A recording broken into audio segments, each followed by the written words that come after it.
Alright, we're gonna do this video the same way I was delivered at birth.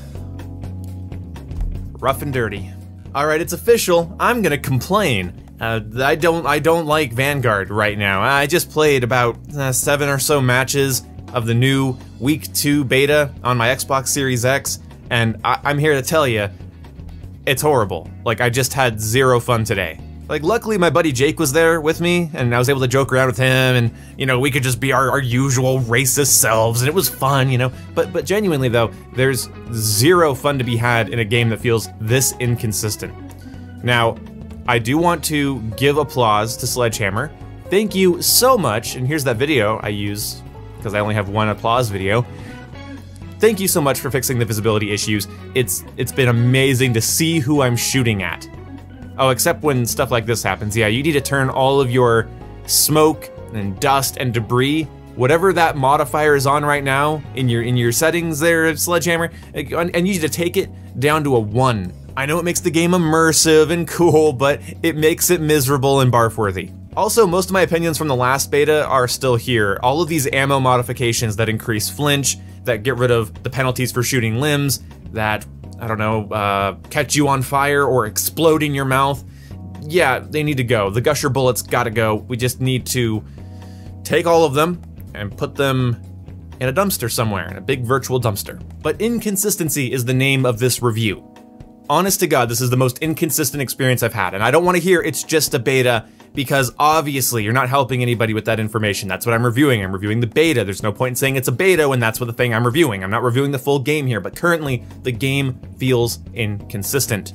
Recoil patterns feel inconsistent and wildly different based on attachment options. Bullet velocity, hit detection, I don't know what it is, but something just feels off when trying to hit an enemy. And headshot multipliers are so damn high that if I start shooting somebody, I can get like 4 body shots with an STG, and then just get framed with an MP40 before I can even react. I mean, I'm already reacting, I'm already shooting them, so it's before my last bullet hits them, I'm able to get framed by a different gun. So much shoot first, die first, more so than in Black Ops Cold War, or at least more confusing than Black Ops Cold War. You see, I knew why it was happening in Black Ops Cold War. That was because no flinch, longer time to kill, poorly balanced weapons, bada bing, bada boom. This is just a bunch of nonsense. This is flinch, this is recoil, this is me not understanding what the fuck these attachments are doing. I could look at the detailed stats, but that requires reading. I never learned how to do that. I personally do not enjoy this game right now. And the worst part about all of this is if the gunplay feeling inconsistent, and again, that could be netcode, could be input lag. You know, sometimes the beta will have a problem with controllers, you know, on consoles, you know, they have an input lag and you can fix that later at launch, okay, whatever. Maybe the aim assist is broken, but if that wasn't enough, if all of that inconsistency, that's just a blanket statement there, inconsistency, if that wasn't enough, their combat pacing makes no goddamn sense. Why can I play 10v10 on Eagle's Nest and 12v12? What is the point of that? First of all, this map is designed for 6v6. At the moment you start cramming people into maps, you just turn it into a standoff. I mean, the spawns might flip occasionally, but you just turned it into a skillless clusterfuck. I know Shipment fans, Crayon Eaters, they love that kind of stuff, and I know you want the game to feel that way. You've said as much, but for the beta, I can't review Eagle's Nest when you cram 24 people in it. These maps are all clearly designed for 6v6, with maybe the exception being Red Star, but I still think Red Star with objective game modes plays really well in 6v6. Again, I think every Call of Duty game should have 1 or 2 big chungus maps that are just kind of difficult to navigate in terms of size, but easy to learn because of simplicity, and I think Red Star is a pretty good example of that. But why is there 10v10 and 12v12, 6v6 and 8v8? I can't enjoy Hotel Royal in 10v10. First of all, you've managed to take my Series X and drop its frames.